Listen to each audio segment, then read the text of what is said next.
তাই আপনাদের বলবো, দক্ষিণ কাঞ্চনপুরবাসী, এখানে অবশ্য কাঞ্চনপুরের অন্যান্য এলাকা থেকেও এসছে, কাঞ্চনপাড়া তো 22 পাড়া, তাই না?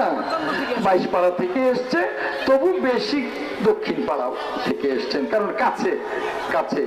তাই বলি, আমি আপনাদের পাশে থাকবার জন্যই সারাটা জীবন রাজনীতি করেছি। আগামী নির্বাচনে আপনাদেরকে কি পাশে পাবো? ইনশাল্লাহ, ইনশাল্লাহ। মনটা জুড়িয়ে গেল এবং এই সভার কথা আমার মনে থাকবে যে আমার কাঞ্চনপুরবাসী তো আমার পাশে আছে, আমি তাদের পাশে থাকবো, আমি তাদের পাশে আছি। দেখবেন, বলবেন, আল্লাহ যদি কামিয়াব করেন, যখন ডাকবেন তখনই কাঞ্চনপুরে আসবো, তখনই দেখবেন আজ পর্যন্ত এই 55 বছরে আমাকে আপনারা চিনেন, পুরো বাসাইল উপজেলাবাসী চিনেন, কারোর সাথে কোনোদিন তঞ্চ কথা করি নাই, বাজে কথা বলি নাই, মিথ্যে কথা বলি নাই, মিথ্যে আশ্বাস দেই নাই। দেখবেন ভোটে কামিয়াব হওয়ার পর ইনশাআল্লাহ আপনাদের জন্য কাজ করব। আপনারাই বলবেন আমাদের আজম আমাদের জন্য কাজ করে, আপনারাই বলবেন। এই যে টকশোতে কথা বলি, আপনারা অনেকেই টকশো দেখেন না, ইদানিং কালে কম দেখেন, কারণ পারি না। এই একটু আগে টেলিফোন আসছিল, প্রতিদিন 5টা 7টা চ্যানেল ডাকে, একটাতেও যেতে পারি না, কারণ হয় বাসাইলে অথবা সখীপুরে অথবা আমাকে চিটং বিভাগের পুরো বিভাগ আমার নেতৃত্বে দিয়ে দিয়েছে, 10টা জেলা একটা মহানগরী, আমি পারি না। এই যে একটু আগেও টেলিফোন আসছিল, এখন মাসে আগে 60টা করতাম, দিনে 2টা করে, রাত্রে 2টা করে, এখন মাসে 1-2টার বেশি পারি না। তারপরেও অনেক টকশো করেছি, আপনারা দেখেছেন। আমি কি কখনো টকশোতে মিথ্যে বলেছি? কখনো যুক্তিতে কারোর কাছে হেরেছি?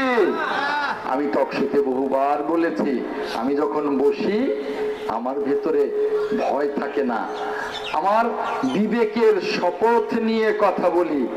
আজও আপনাদেরকে বলছি, এই যে আপনাদের সাথে কথা বলছি, সবটুকু বিবেকের শপথ নিয়ে কথা বলছি।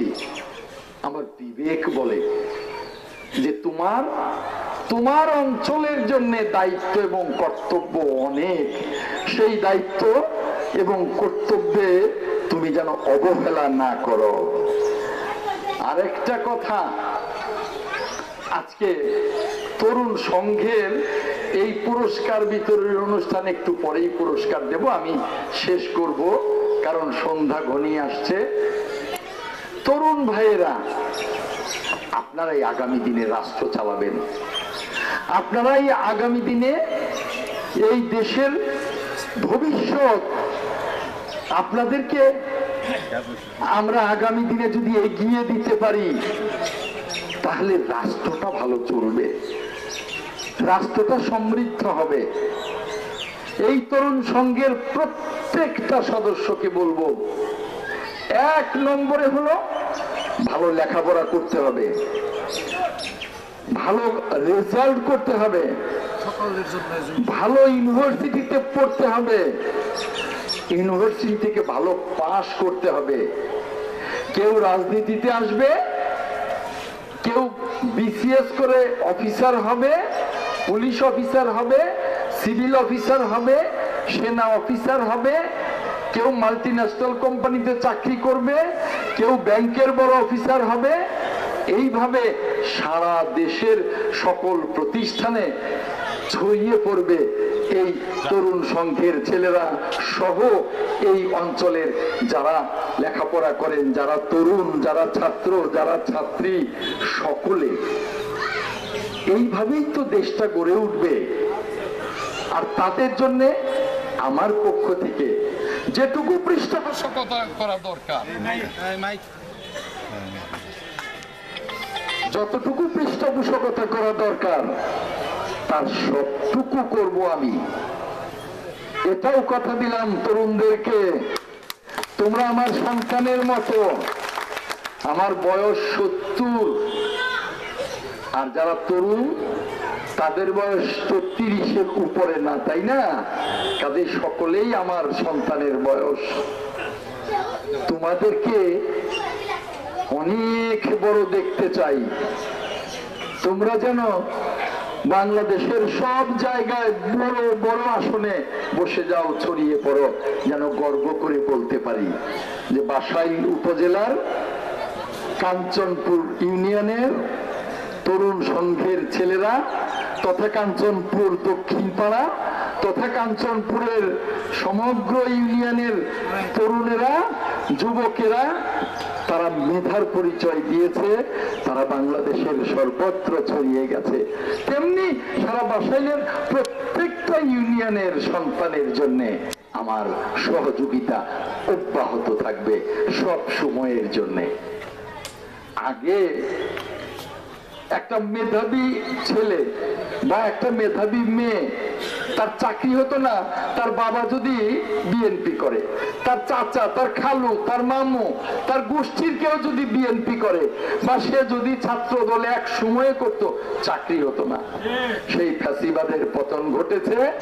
ডক্টর ইউনূসের সরকার এখান থেকে যাবে গণতন্ত্রের সরকারে, মেধার ভিত্তিতে চাকরি হবে।